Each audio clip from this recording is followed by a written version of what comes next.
মহারাজ, কি বলবো? কি রান্না, কি তার স্বাদ! কবজি ডুবিয়ে কেন, পারলে সারা শরীর ডুবিয়ে খেতাম। বাপ রে বাপ, এই কি অলক্ষণে বৃষ্টি শুরু হলো। সবাইকে সবাইকে বলছি, আপনারা এগিয়ে হবে না, আজ রাতটা এখানেই কাটিয়ে দিন। হ্যাঁ মহারাজ, তা হতেই পারে। এই সুযোগ কতজনের ভাগ্যে জোটে। তা থাকুন না সবাই, আজ আমাকে আজ বাড়ি যেতেই হবে, নইলে গিন্নি খুব চিন্তা করবে মহারাজ। কিন্তু তুমি একাই রাতে বাড়ি ফিরবে কি করে? আরে মহারাজ, পেটে একটু জল পড়লে ভালো। এইবারে মনে হচ্ছে ভয় পেয়েছে। এইবারে নামি। বাপরে, কি এলো আমাকে ভয় দেখাতে? এই, কিন্তু আমাকে কেন? আরে ইনি আমাদের গোপাল। তা তুমি এত রাতে এখান দিয়ে কোথায় যাচ্ছ? তুমি কে ভাই?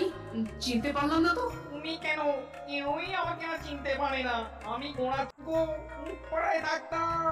এখন আমার নাম কালাচাঁদ হয়ে গেছে। পরে তুমি আমায় গোড়াচাঁদ বলেই দেখো। ও, এই পুপাড়ার গোড়াচাঁদ। বুঝেছি বুঝেছি। তা তুমি যে মরে গেছো সেটা জানতাম, হ্যাঁ, কিন্তু মরে গেছো সেটা তো জানতাম না। ঠিক আছে ঠিক আছে, তোমাকে আমি ওই গোড়াচাঁদ বলেই ডাকবো, কেমন? তা আছো